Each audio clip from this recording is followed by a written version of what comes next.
There was a new release recently that had a lot of people on Twitter going a little bit crazy. Before the book came out, I was very not interested.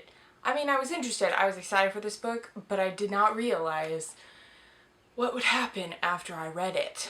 So today we are going to be discussing A Court of Thorns and Roses by Sarah J. Maas, aka ACOTAR.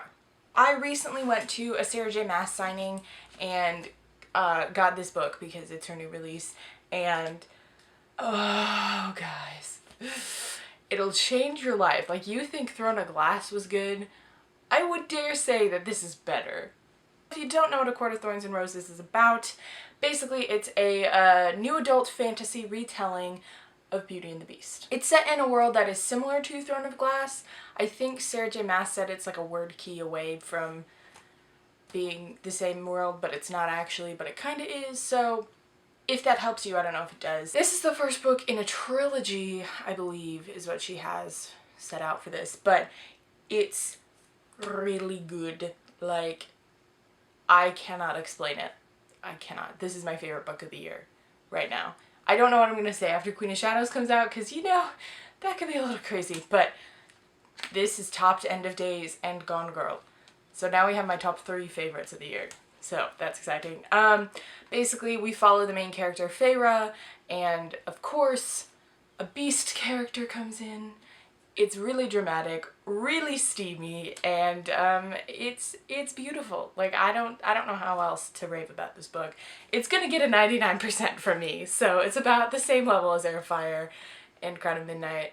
So I don't know. If you have not read it though, I'm gonna ask you to leave, because I really don't want to be the one to spoil you. Okay. Okay, bye!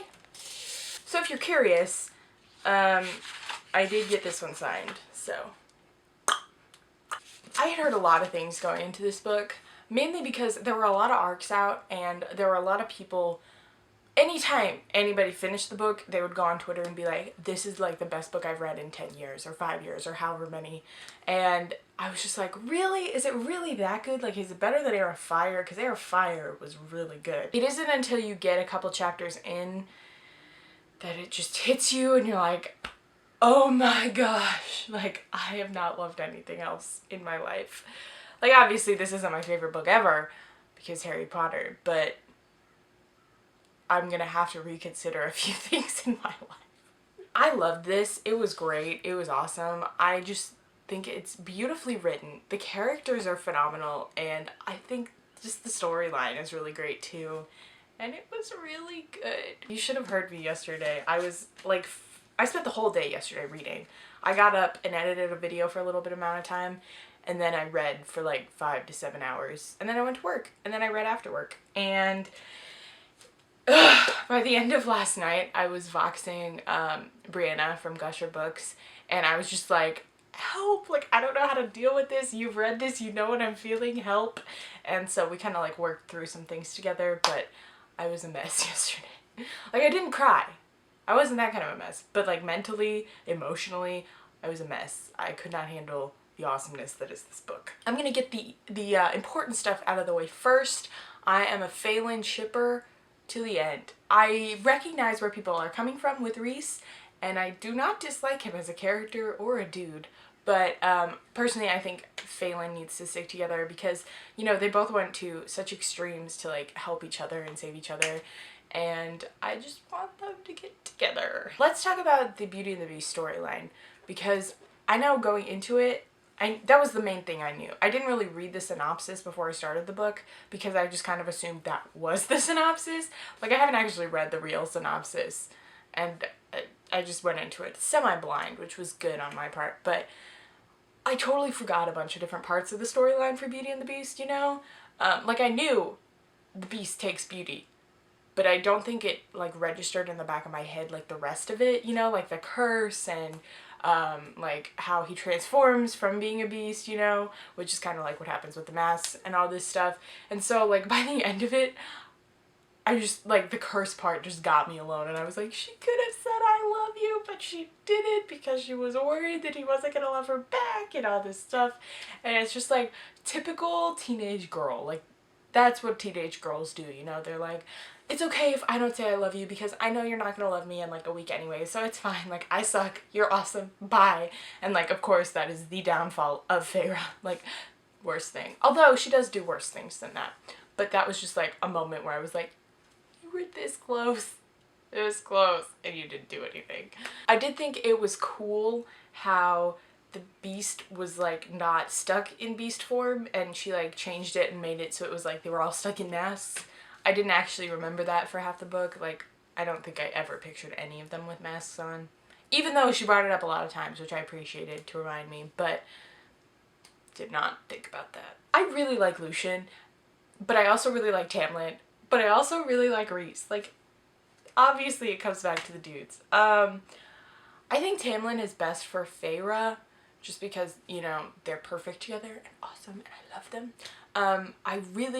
I heard she's gonna give Lucien a love interest soon, so I'm excited for that because I love that dude. He reminds me a lot of like, kind of a mixture of Kenji and Rowan.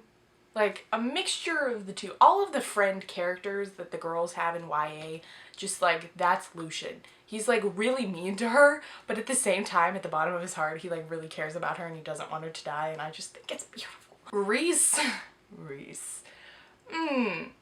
Did not like him at the beginning. I was really interested to see how people were gonna ship him with Feyre as it went on. I see it now, but I don't really support it necessarily. I feel like he should be her friend more than her lover. I still can't believe she made that deal. Like, it doesn't sound so bad when you're like, oh, I get to spend a week every month with a hot guy who's semi-evil, you know? It would be like spending a month or a week with Warner every month. Although, I don't know what's gonna happen. That could become a very large problem if she is not faithful. We shall see how that works. But I thought it was really interesting how Rhys became important in the second half of the book. Because, you know, at first he's like the scary dude and you're like, don't kill me. But then, you know, he kind of lets loose a little bit, gets her drunk, you know, protects her a little. I don't know. I'm interested to see how the tattoo is going to play into things in the next book, because that eye is freaky, and the fact that Rhys can talk to her in her head kind of scares me. Let's talk about the really important part at the end, the part where Rhys looks at her and stumbles and leaves. I've already gotten 2 theories about this from Brianna. So far, the 2 that I've heard have been rattling around the fandom is that, 1, Feyre is pregnant and Rhys somehow like figured that out by looking at her or something, which is understandable, but I hope she's not pregnant. And then the second one is that Rhys figures out that he and she have mated. I don't know what it is. I haven't thought about it for more than a couple hours now because I just finished it last night, but I really don't want them to mate. Like, I understand why Sarah would put them together, kind of, but like, I just don't want them together. I don't want another love triangle, and neither does Brianna. I don't think anybody wants another love triangle in this. But I do, like, I want Rhys to have somebody, because he seems really lonely, and I don't want him to die as Amarantha's whore.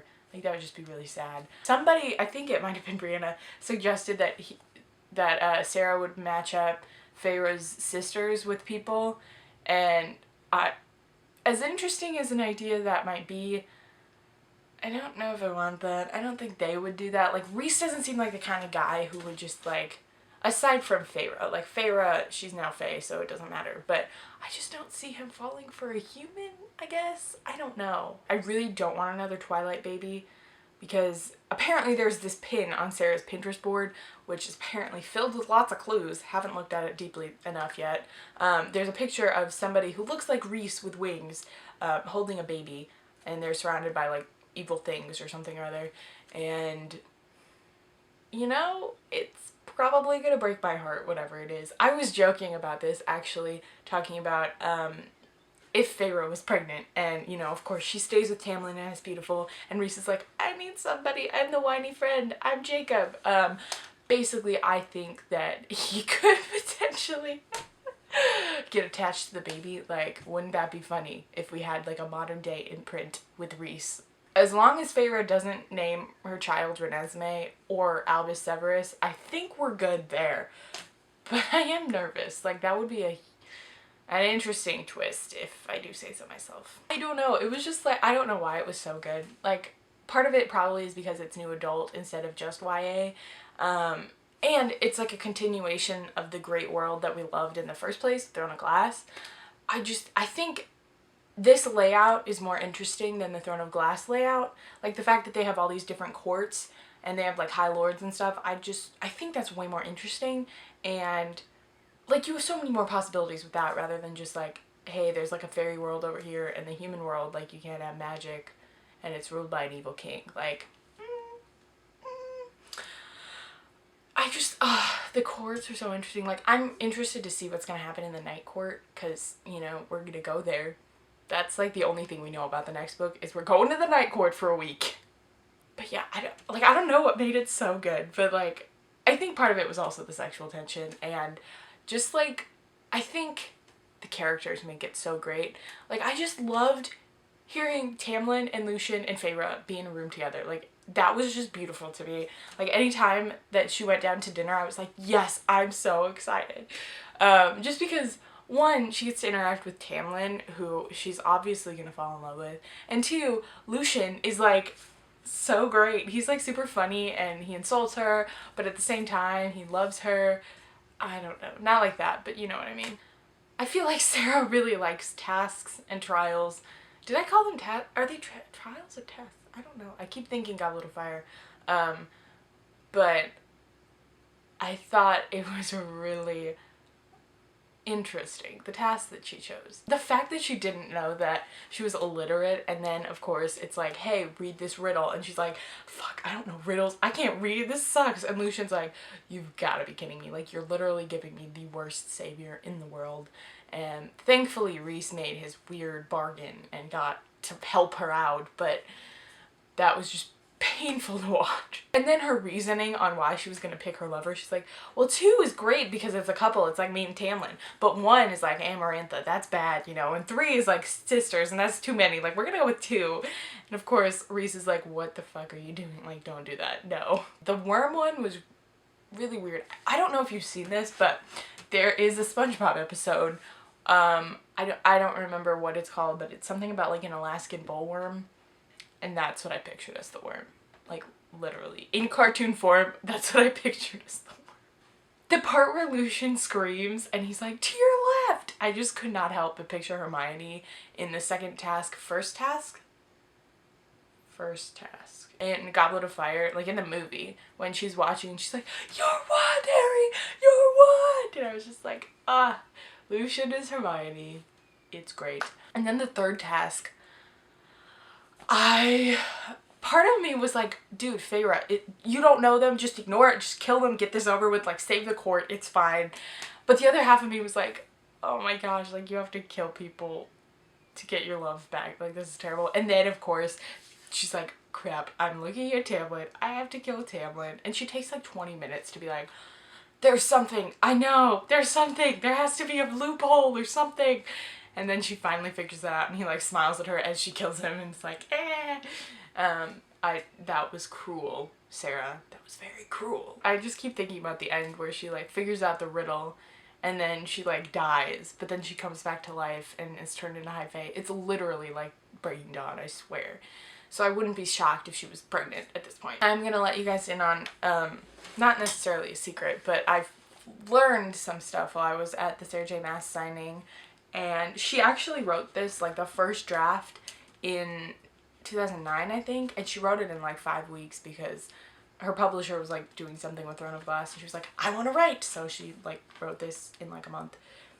And she didn't come out with it until like just this year, which is hilarious, but she said she came up with the idea while she was listening to the Princess Mononoke soundtrack, and basically she was listening to one of the tracks and she just like vividly pictured this huntress in the woods, the snowy woods, and then Feyre just like started talking to her as clearly as the music.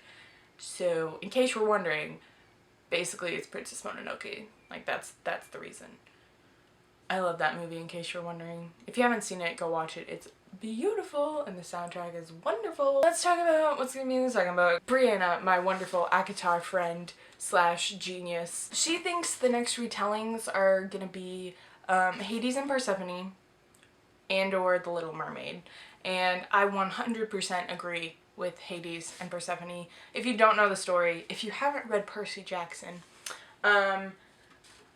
basically what happened in the Hades Persephone tale is that Hades, he was in love with Persephone? I don't know. He like forced her to come down into his realm or whatever for like some season of the year, and then she could go back and live her normal life, but she was like, she's got to come with him in a certain amount of time, which like, whether she really makes it Hades and Persephone doesn't really matter. Like, she's already got that going for her with the, you're spending a week out of every month at my court.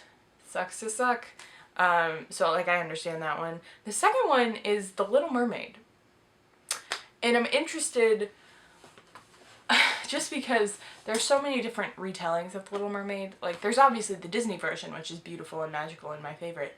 But like, the real legitimate Hans Christian Andersen one is scary.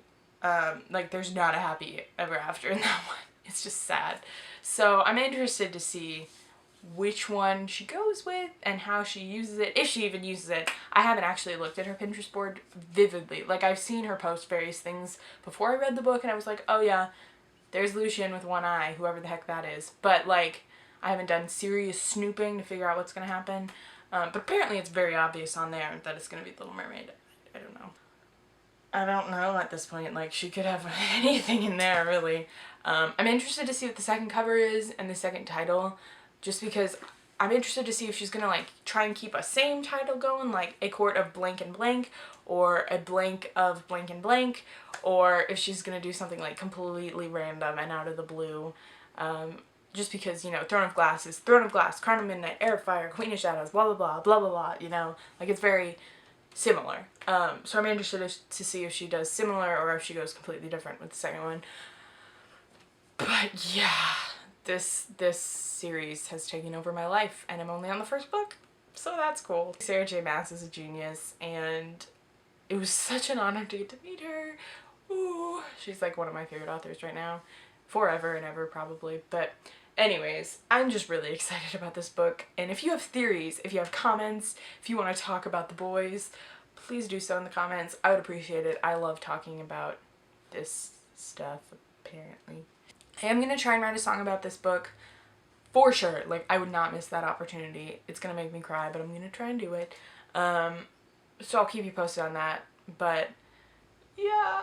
I guess the next Sarah J. Maas book I'm going to review is The Assassin's Blade, because I ordered it in hardcover, and I'm so excited to read it. And then it'll be Queen of Shadows time, guys. And then it'll be May again, and I'll be going to BEA. And this book will be coming out, and yeah. Also, if you have the opportunity to go meet Sarah J. Maas, please do so. Whether you get a signed copy or picture or whatever, don't. Just like, go for her talking, because her talking is beautiful, and it makes me want to write 1,000 novels, even though I can't and won't. Thank you so much for watching, and yes, thanks. Okay, bye.